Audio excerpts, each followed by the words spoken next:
The TVWAN News is proudly brought to you by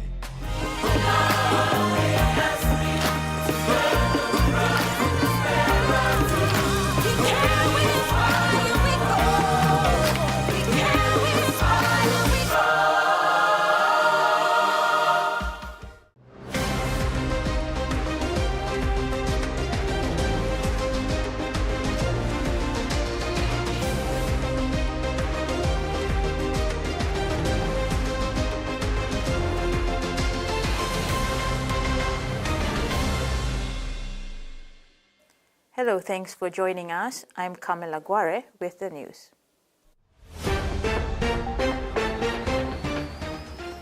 In this edition, sexual offences law to be reviewed, Colgate reinforces oral health hygiene, and teams out to keep finals hopes alive.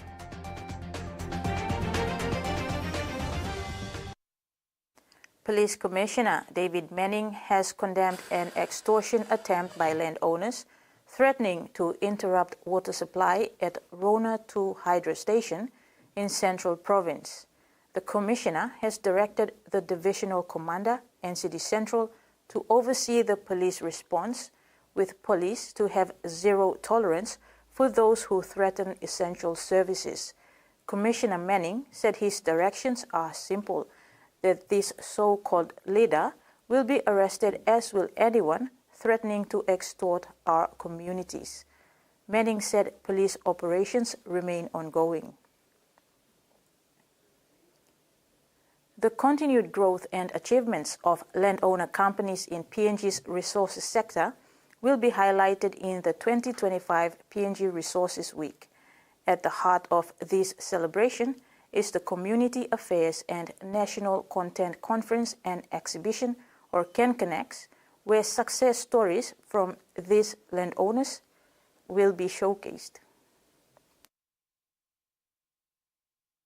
The month-long PNG Resources Week, hosted by the PNG Chamber of Resources and Energy, will culminate with the highly anticipated Community Affairs and National Content Conference and Exhibition, or CanConnex. CanConnex will be held from July 28th to the 30th at APEC House, running alongside the PNG Resources Week exhibition set for July 28th to the 31st. Landowner companies in PNG's resources sector that will be highlighted include Trans Wonderland, Fubiland Catering Services, and NKW. CanConnex will provide a platform for these landowner companies to share their history, their successes, and their community impact. Prime Minister James Marape will be officiating the opening of PNG Resources Week 2025. The theme of the event is 50 Years of Resources Building PNG Communities.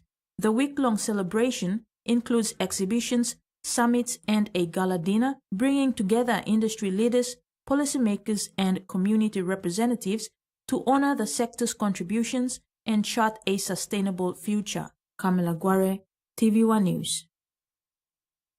The Pacific Security College hosted Pacific Regional and National Security Conference 2025 in Suva, Fiji, from 14 to 16 July.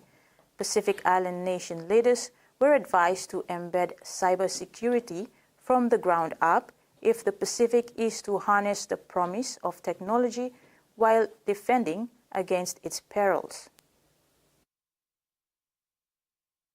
Cybersecurity must be embedded from the ground up if the Pacific is to harness the promise of technology while defending against its perils, regional experts told delegates at the Pacific Regional and National Security Conference. During the Technology, the Promise and the Peril session, experts emphasized the urgent need for digital transformation that is safe, inclusive, and resilient, and framed within the region's collective ambitions under the 2050 Strategy for the Blue Pacific Continent and the Boy Declaration on Regional Security. Director General of Digital Government Transformation, Cybersecurity, and Communications for Fiji, Tupotua Baravilala, said one of the key priorities for government is to ensure that the government provides meaningful and secure connectivity to their people so that they can utilize technology in a way that empowers their lives and raises their livelihoods. Baravilala noted that the Pacific's relatively fresh digital landscape means countries have an opportunity to design with foresight. Furthermore, participants also stressed that these efforts must be guided by Pacific values and tailored to local realities, reinforcing regional digital resilience as a key enabler of sustainable development, sovereignty, and security.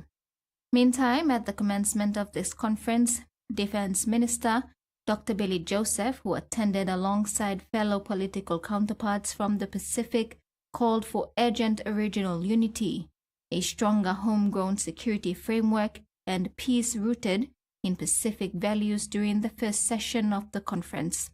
Minister Joseph flagged climate change as the region's most serious threat, not just environmentally, but to security itself.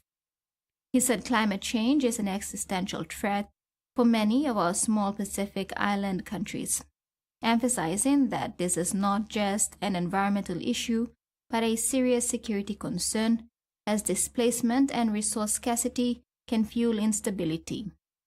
Minister Joseph also raised concerns over illegal, unreported, and unregulated fishing, while stressing the importance of safeguarding sovereignty amid intensifying global interest. Maricela Kelleton, TVWAN News. Laws related to sexual offenses and state-owned enterprises can now be reviewed following today's launch of Terms of References by the Constitutional Law Reform Commission. Terms of Reference, or TOR 22, is the review of laws relating to sexual offenses, the offense of incest in particular, and TOR 25 is on the review of laws relating to state-owned enterprises. Following a year-long meeting and close consultation, the Constitutional Law Reform Commission has finally launched its issued papers for Terms of Reference number 22 relating to the review of laws relating to sexual offenses or incest, and Terms of Reference number 25 relating to the review of laws of state-owned enterprises. The main objective of TOR 25 is to review SOEs in PNG. CLRC is therefore required to research the current legal regime on state-owned enterprises and report on the adequacy of its regulation. It is also required to identify the necessary legislative and policy reforms that will address the various legal, policy, and administrative issues relating to SOEs with a view to improving their operations and performance. The TOR 25 requires CLRC to consider several legislation, including Kumul Consolidated Holdings Authorization Act 2002, Kumul Consolidated Holdings Authorization Amendment Act 2021, Public Finance Management Act 1995, and other related laws. The conclusion of its review will ensure several reform proposals on the appropriate actions that may be taken by the government to address some of the concerns and issues associated with the lack of performance by some SOEs in order to increase the productivity of SOEs. TOR 22 requires CLRC to consider several legislation, including whether the penalty under Section 223 of the Criminal Code should be reinstated to life imprisonment, whether the definition of incest should be expanded to include adopted and step-related relatives, whether consent should be a factor in sentencing, especially for adult cases, whether compensation or statutory customary should be abolished, need for compulsory sex education implemented in the school curriculum, and regulate sexually related content in the media. CLRC Chairman Saki Soloma said the launching of the TORs will ensure proper consultation are conducted and that laws are amended to the satisfaction of those affected. I therefore commend and applaud the CLRC under the leadership of Secretary Dr. Mange Matui for taking the initiative to commission these reviews. Tracy Pa, TVWAN News. The International Court of Justice has ruled in favor of Papua New Guinea and other Pacific Island countries, stating that these countries have legal obligations to prevent and address the harmful impacts of climate change. The court, in its advisory opinion, found that the countries have bound legal obligations under international law and customary international law to prevent and address the harmful impacts of climate change. The International Court of Justice, or ICJ, has issued an advisory opinion on the obligations of states regarding climate change following a request from the United Nations General Assembly. This request was championed by Vanuatu, inspired by a youth-led campaign advocating for climate justice and legal accountability. The ICJ's opinion clarifies states' legal duties in mitigating climate change, adapting to its impacts, and addressing transboundary harm. Minister for Justice and Attorney General Ila Niningi said Papua New Guinea was among other countries that made an oral submission to the court advocating for stronger legal accountability in the face of rising global emissions. The case was heard in December 2024. I'm happy to announce that we won the International Court of Justice on Climate Change advisory, and they ruled in favor of us. We are 150 countries that represent especially third world countries in the Pacific. Papua New Guinea's representation was led by the Minister for Justice and Attorney General, Ambassador Fred Sarufa, PNG Ambassador to the United Nations, Dr. Eric Kwa, Secretary, Department of Justice and Attorney General, Leslie Mamu, the Public Solicitor, and Eva Gaeta, the Acting Solicitor General then. The team also comprised lawyers from the Department of Justice and Attorney General, Office of the Public Solicitor, and Climate Change and Development Authority. Minister Niningi said the outcome is a major win not only for Papua New Guinea, but for all small island developing states who face existential threats from climate change. DJAG's Secretary, Dr. Eric Kwa, said their aim augment was based on the effects of climate change that is caused by an entity, and that entity must be held accountable. With that, the global climate crisis is caused by something and by someone. We are the victims of the effects of somebody else's decisions and actions. Meanwhile, Niningi encouraged all relevant agencies to use this decision to strengthen our domestic laws, advocate internationally, and protect our people and ecosystems for generations to come. Kamila Guare, TVWAN News. You're watching TVWAN News. We'll have the day's other stories after the break. Stay with us.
Hiya, Mama. You wait then, but me add him special flavor. Put in more flavor, put in more taste. Magic kakaru, get up and big smile on face. Time for Kim chicken, a great kumutu. Sip, sip, the moo, yes, magic on you.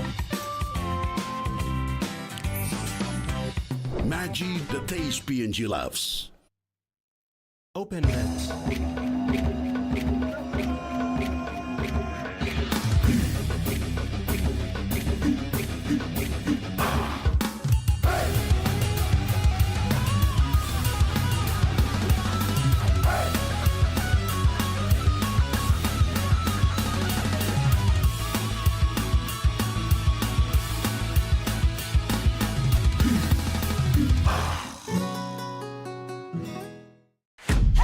P&G's favorite soft drink now in bottles. Goldspot brings you fresh, bold flavors in brand new 500ml bottles.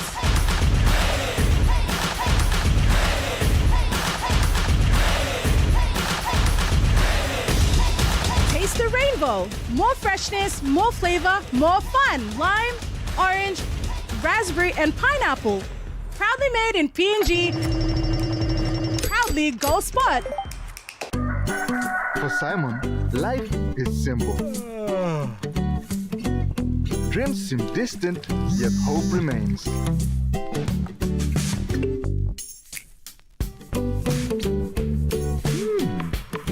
One ticket, one dream. Simon's world changed forever. Yes! From small dreams to big possibilities. The One-Top Jackpot is here for everyone. Win big every day. Tune in to Scope this Sunday at 7 p.m. on TVWAN. More than half of the population of East and West Epic. Big plan amount of cacao. After years of building resilient communities, EU Trade counts down to wrapping up. And Octedy and Connect PNG unveil ambitious road project in also BIP. Watch this story on Scope this Sunday at 7 p.m. on TVWAN.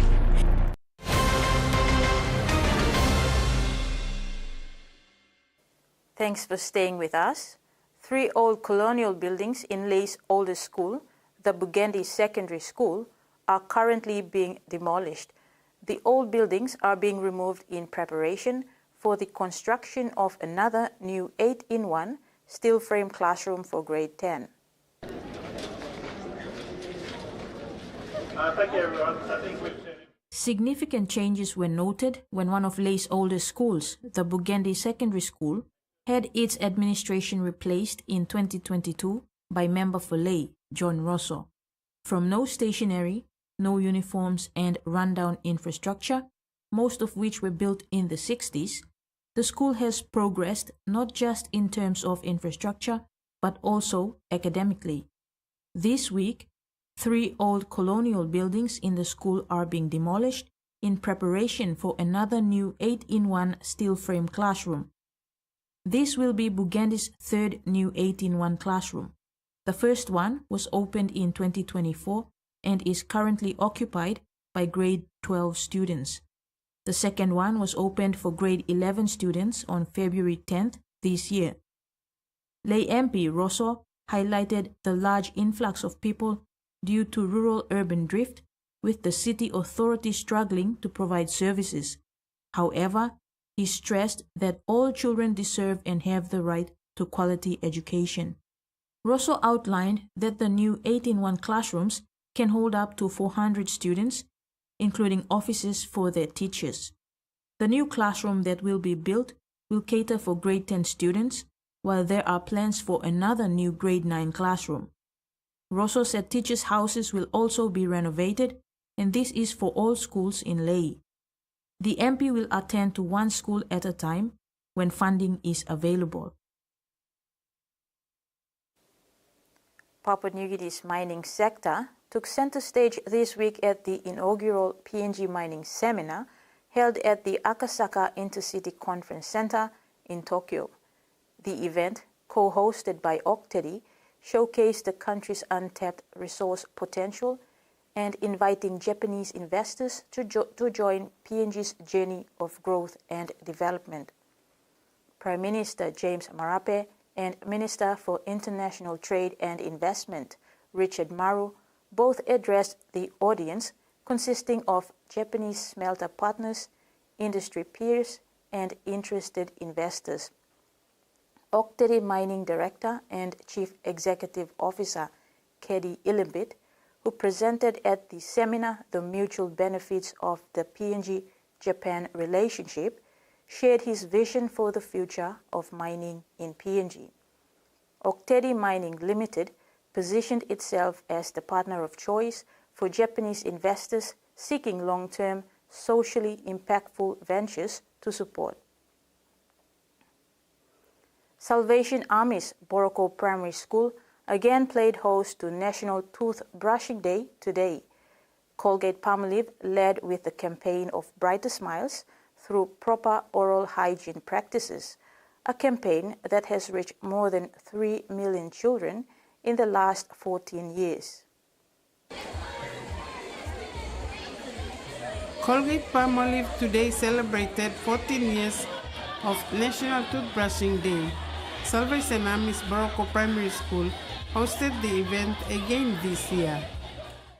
This is truly an important initiative that is real commitment to promote better oral health across Papua New Guinea.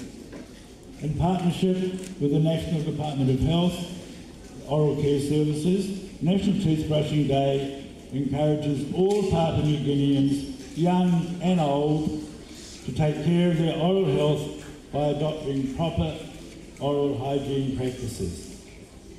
This is part of many initiatives under the Bright Smiles, which has had a positive impact on over 3 million children across Papua New Guinea in the last 14 years. Colgate-Palmolive's campaign this year is reaching over 262,000 children across Port Moresby, Lewiwek and Rabaul. Representing the National Department of Health, Dr. Rose Andrews said, oral cancer is now on the rise in Papua New Guinea and is closely rooted in the traditional habit of little chewing. She encouraged students not to adopt this habit. Most importantly, as you grow up, it is crucial to completely avoid what? Betel nut chewing and smoking and alcohol also, as they are the primary drivers of our high incidence of oral cancer in this country. In conclusion, let this National Toothbrushing Day be a powerful call for action for every one of us. Let's make these healthy practices a cherished daily ritual, not just for ourselves, but for our families, communities, and communities. The Health Department is now working on oral health policies to improve the oral health status and the general health living standards in Papua New Guinea. Meanwhile, keynote speaker Charles Abel reminisced on the old days when dentists would visit schools to treat and fix decaying teeth. YWAM-PNG medical ships also have a dental container in the school under an existing agreement with the National Capital District Education Office to conduct oral health checkups and treatment in selected primary schools in Port Moresby.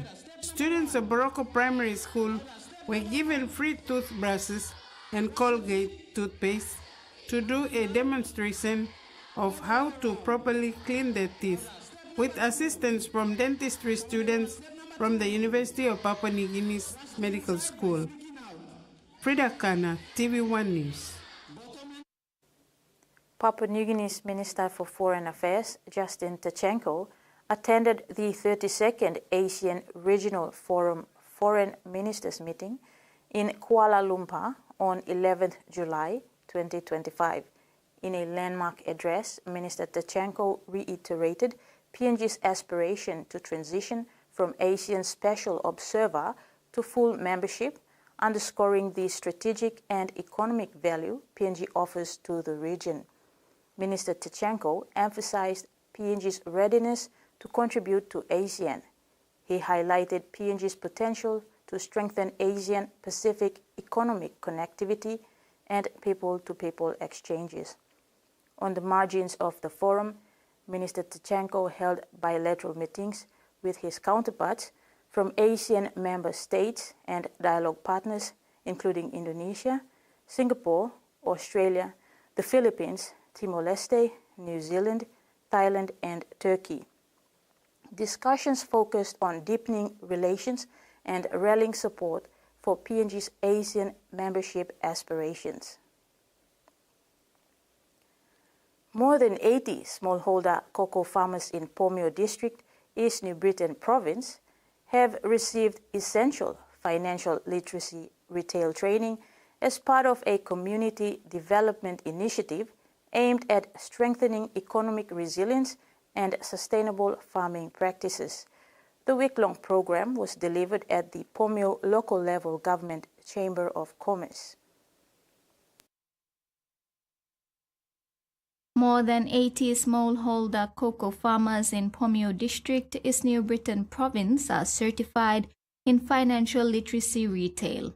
The training they did is a community development initiative aimed at strengthening economic resilience and sustainable farming practices. The week-long program was delivered at the Pomio Local Level Government Chamber of Commerce. The training was part of a collaborative effort between the Center for Excellence in Financial Inclusion and the United Nations Development Programme under the GEF 7 Follow project. The initiative supports integrated land use planning across New Britain Island and seeks to improve both environmental sustainability and local livelihoods. The training targeted communities from Marmar, Sali, Pomio, Galue, Olaipun 1, and Olaipun 2. Participants were divided into 3 batches over the course of the week. A total of 83 individuals were trained, including 34 women, with each batch attending 7 course sessions. These sessions covered topics such as budgeting, saving, investing in farming, tracking cash flow, and accessing financial services. The objective of the program was to empower farmers to take control of their finances by reflecting on their spending habits, creating family and farm savings plans, and practicing basic record keeping. Participants also explored how savings could be reinvested into their farms and how to identify appropriate financial services and loan opportunities. Nerisila Kelaton, TVWAN News. Businessman Russell Wavik has unseated incumbent chairman of the Motu Koita Assembly, Daddy Toka Jr., with more than 1,000 votes. Leading the race almost throughout the counting period, Wavik officially won with 6,589 votes. He unseated Toka, who served the Motu Koita people for 7 years. Daddy Toka Jr. mustered 5,352 votes. During the declaration this afternoon, City Manager Ravu Frank thanked all outgoing councillors, women's representatives, and ousted Chairman Daddy Toka Jr. for their efforts in the last 7 years. Among the MKA ward councillors, 2 have maintained their seat. The rest, including women's representatives from Motu Koita East and Motu Koita West, have new people who will be running the office. And now a look at the finance news. The Kina closed lower at 0.2414 US dollars in the interbank market. At Bank South Pacific, our Kina was buying 0.2340 US dollars, 0.3521 Australian dollars, 0.1910 euro, and 34.07 Japanese yen. Looking at commodity prices at New York close, coffee, copra, palm oil, and crude oil closed higher, gold and cocoa closed lower, and copper closed the day unchanged. And on the stock market, the Dow Jones closed lower, the ASX closed lower, and all ordinaries closed lower as well. Stay tuned. TV1 News continues when we return.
champion is measured by their courage, their determination, and their passion to never give up and to always keep trying. With a delicious Milo in milk taste and added nutrients, Milo in milk is a great way to fuel our little champions with nourishing energy every day. Because true champions give it their all. Milo, PNG and Mia. Prime PNG made.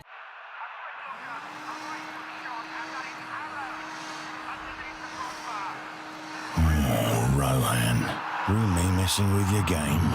Time to sweep him out of the room.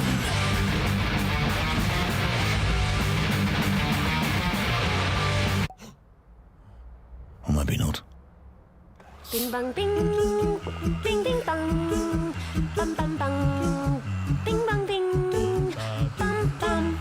New Fabuloso multi-purpose cleaner with an irresistible fragrance that lasts all day long, creating a field of flowers in every corner of your home with an irresistible fragrance that lasts and lasts all day long. Fabuloso, irresistible fragrance. The PNG LNG project has now generated more than 30 billion kina for Papua New Guinea since production commenced. Nearly half of this amount has been paid as tax.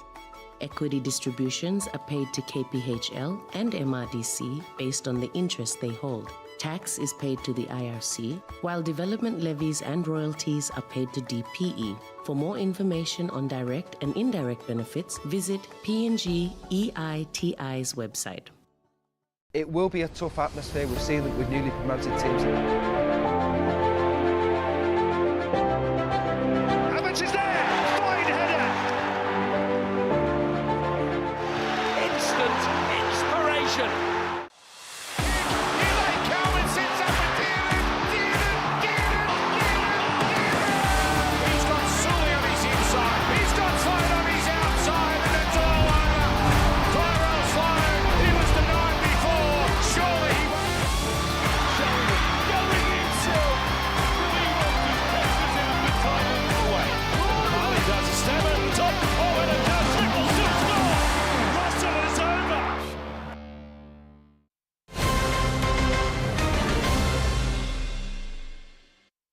Welcome back. Dengue cases in the Pacific are at their highest since 2016, with nearly 19,000 people affected, the World Health Organization says. The new figures come as multiple nations in the region grapple with outbreaks and surging case numbers. Overall, 9 dengue-related deaths have been reported across the region, whose Pacific Technical Support Director, Dr. Mark Jacobs, told Pacific Waves that July regional data showed the number of suspected dengue cases was at 18,766, the highest since 2016. Of those, 12,040 were laboratory-confirmed cases. Dr. Jacobs said the high case numbers were due to a range of factors, including the movement of people between Pacific nations. Turning abroad, Rusty's Markets in Cairns in far north Queensland is marking its 50th anniversary this year.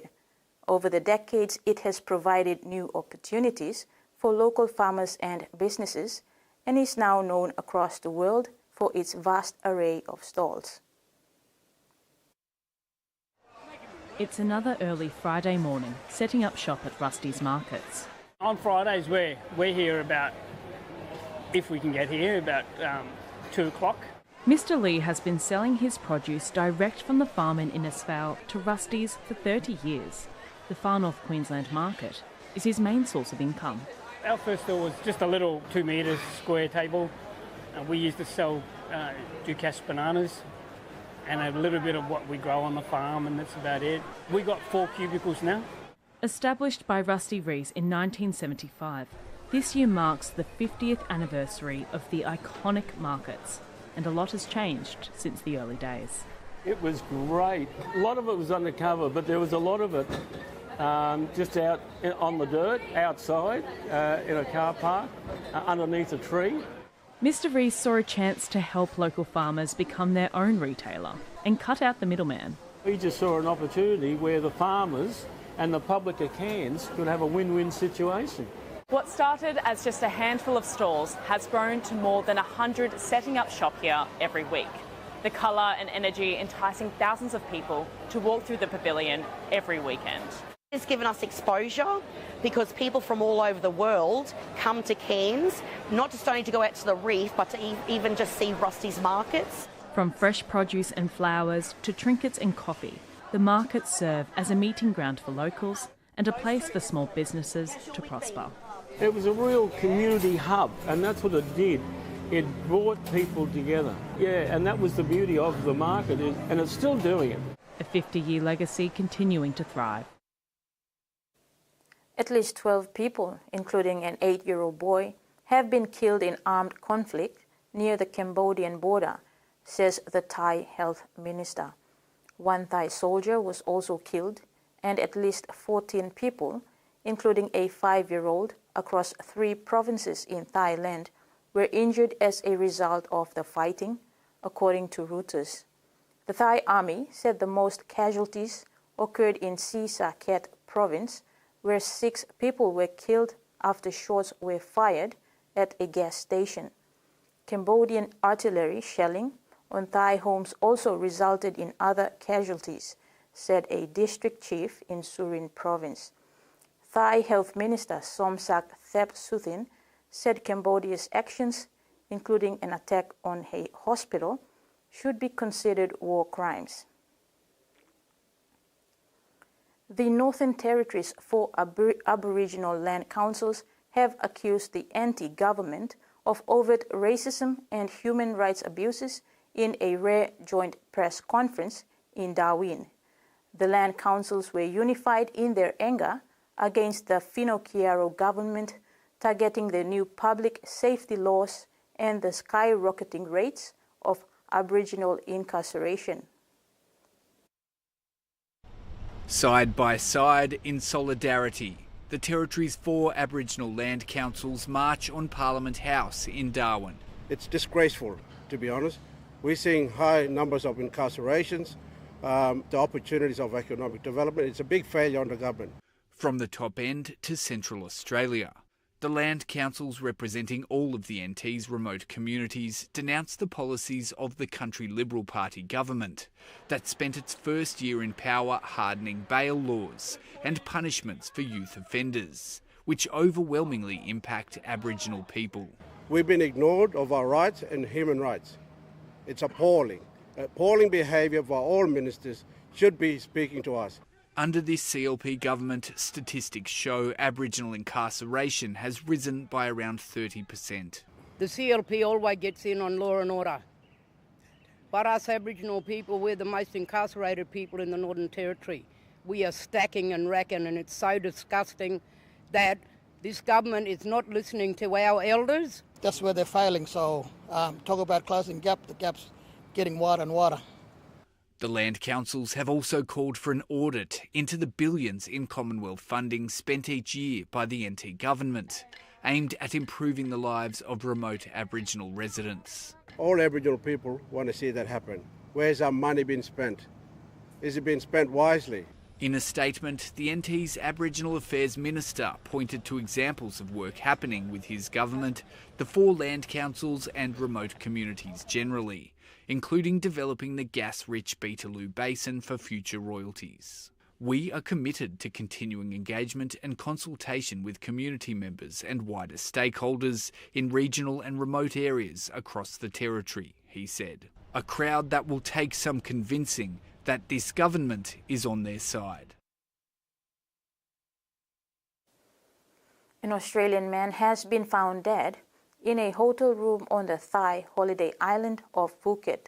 Hotel staff found the body of a man in his early 20s on Wednesday morning, according to Reuters and local media. The man had a bandaged arm because of a recent motorcycle crash and had died with his mobile phone on his chest, according to media reports. Authorities have yet to release the name of the man, who was born in India but had an Australian passport. Australia's Department of Foreign Affairs and Trade is providing consular assistance to the family of the Australian who died in Thailand, a spokesperson said. Back home, PNG Judiciary Wellbeing Day was observed today at the Waigani Court ground by judiciary and court staff in collaboration with Pacific International Hospital and Port Moresby General Hospital. This global event promotes mental, physical, and emotional well-being within the justice sector. Officers of the judiciary and court worldwide today mark the first International Day for Judicial Well-being, following its formal adoption by the United Nations General Assembly earlier this year. The observance stems from the Nauru Declaration of July 2024, which called for urgent attention to the mental, emotional, and physical health of those serving in judicial roles. In Papua New Guinea, the day was celebrated today in partnership with the Pacific International Hospital and the Port Moresby General Hospital. Keynote speeches came from Dr. Ludwig Nanawa, a senior consultant and visiting psychiatrist for the Laloki Psychiatric Hospital. Dr. Nanawa warned of the risk posed by the untreated stress, burnout, and emotional fatigue, and called for trauma-informed support systems, confidential counseling, and cultural grounded care and work-life balance. Work-life balance is one of the many health practices to reduce stress at the workplace and reduce burnout. He said judicial well-being must be recognized as a professional necessity.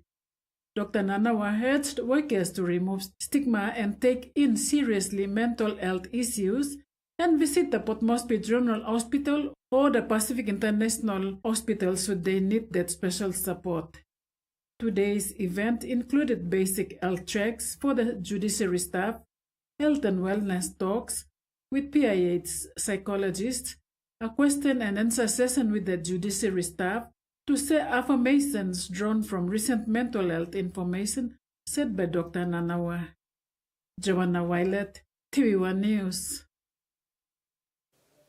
That entertainment, sports is next. Stay with us.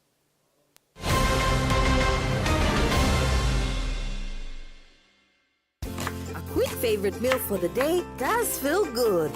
Snacks noodles is my choice for a simple meal. It is easy to prepare and fast to cook. And with a touch of flavor and ingredients, quality noodles that can be cooked and enjoyed in many different ways. You see, my whole family loves it. It's made here in PNG and comes in different pack sizes. Snacks noodles, tastier but you like it more.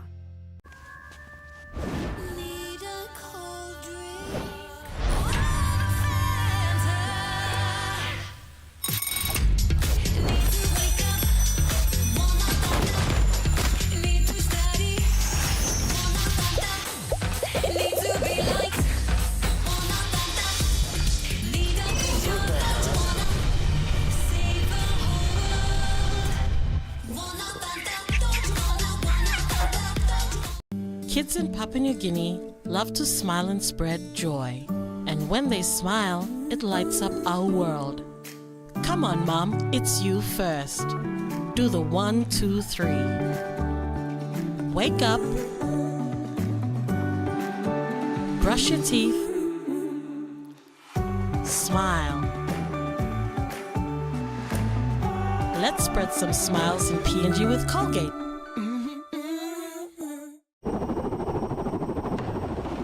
Rugby League is a powerful force that unites Papua New Guinea and develops our youth. Through partnerships with the PNG LNG Kumals, Grassroots Rugby League and Justin Olam, we aim to instill skills to last a lifetime. I'm community blue. When it's on you walk him, I'm come up community. You must all community. When we invest in people, we invest in tomorrow's possibilities.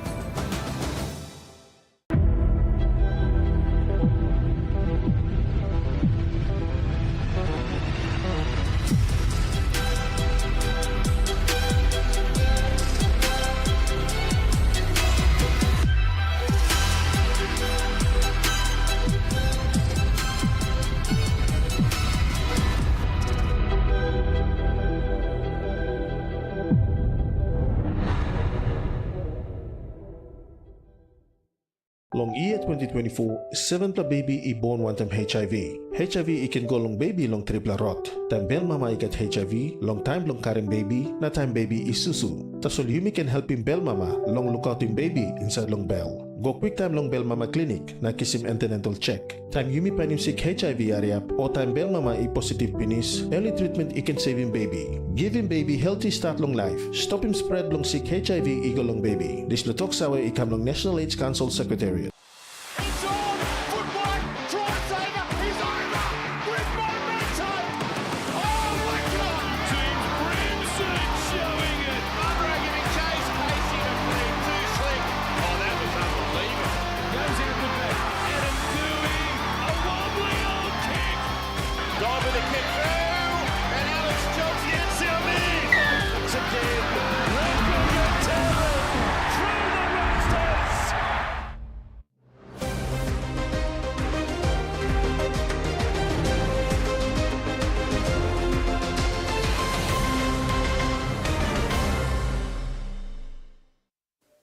Thanks for staying with us. In sports, as the National Rugby League competition enters its final 4 rounds, the stakes remain high in the Judicial ExxonMobil Cup, with the top 6 positions still up for grabs. Round 15 is set to deliver yet another epic action-packed weekend as the leading teams battle to solidify their standings on the ladder. It's still play on here. He's got players on the inside and outside. Looks like they're going to score here. On current standings after round 14, the top 6 teams are as follows: Muruks, Tigers, Gurias, Lahanis, Wigmen, and Vipers. With fierce competition from teams below the cutoff mark, fans can expect potential upsets this weekend. The Mosby doubleheader kicks off Sunday, 1 p.m. Wamnga Mount Hagen Eagles versus Gas Resources Central Debaris. The reigning champions, Eagles, are looking to build momentum after a slow start to their title defense. They aim to make a strong statement against a struggling Debaris team before the main event, Croton Hella Wigman versus NPL Engamiox, in another highly anticipated showdown.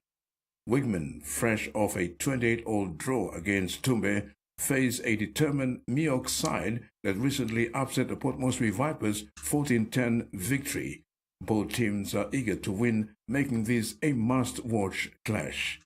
NSI Goroka showdown, 4th placed Lahanis will host 2nd place Tigers in what promises to be an exhilarating contest. Given their current form, Lahanis are tipped as favourites, but the Tigers will be eager to prove why they are sitting 2nd. Action takes us across to Lay for the battle of the competition leaders, PRK Mandy Muruks versus the cellar dwellers Kimber Cutters. As the competition leaders, Muruks are anticipating a tough challenge from the young Kimber Cutters, who have struggled winning away, but always play with passion and pride for their province and would love to finish off their season on a high. Saturday's fixture at Queen Elizabeth Park in Rabaul, the Egma Gurias are bracing themselves for a fast and entertaining matchup with a young PRK Galfiso squad and cannot afford to underestimate their opponents. Meanwhile, Osila Wagi Tumbe looms as early favourites to account for Moniplus NCDC Vipers at the Jonah Ambani Oval in Minsk. Terry Longwood, TV1 Sports. The ICC CWC Challenge League is entering an exciting phase with round 2 taking place in Jersey. This tournament is crucial for teams striving to progress in the World Cup qualifying process and regain ODI status. The PNG Barramundi's current standings after round 1 was completed back in September 2024 in Kenya that saw the PNG side won 4 out of 5 matches, locking them into 2nd position on the table, equal with round 2 host and Channel Islanders Jersey. The tournament will run until 2026 and sees the Barramundis play 15 matches, 3 against each of the 5 nations. A top 2 finish will see the team progress to the next round of the World Cup qualifying and forms part of the campaign to regain ODI status. The top 2 teams from the group will advance to the next stage of the World Cup qualifying. PNG Barramundi's upcoming fixtures begin August 22 against Denmark and end August 30 against Qatar. Every match in this round is pivotal, especially for the Barramundis as they look to secure their position for the next round of qualifying. Consistency in performance will be critical, and each game offers an opportunity to gather points not just for standings but also for boosting team morale and experience. Round 2 is set to be a thrilling continuation of the ICC CWC Challenge League, with the PNG Barramundis aiming to capitalize on their strong start. Fans can look forward to competitive matches that could shape the future of these teams as they vie for ODI status. Terry Longwood, TV1 Sports. And now, the weather forecast.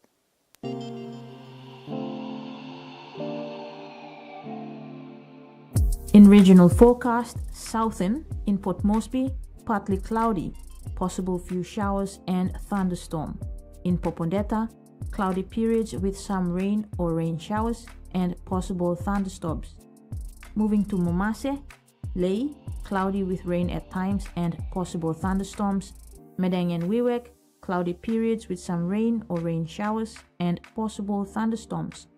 Over to the New Guinea Islands, Keveng, Kokopo and Rabaul, cloudy periods with some rain or rain showers and possible thunderstorms. In the Highlands, Goroka, Bans, Kundiawa, Mendi, Tari and Wabeg, morning fog clearing into partly cloudy, then some afternoon rain and possible thunderstorms. Ocean forecast for PNG areas for the next 24 hours. Coral Sea, seas rough with easterly winds of 25 to 33 knots with gust. Solomon and Bismarck Seas, seas slight to moderate with northeast to easterly winds of 10 to 20 knots. And the Pacific Ocean, seas slight to moderate with northeast winds of 10 to 20 knots.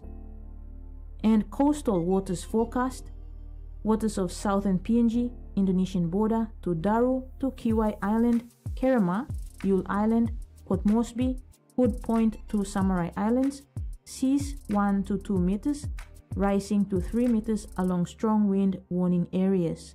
And waters of Finschhafen through Vitiaz Dampier Strait to Siasi Island to Long Island, seas 2 to 3 meters. And that ends the news tonight. Pleasant viewing. Good night.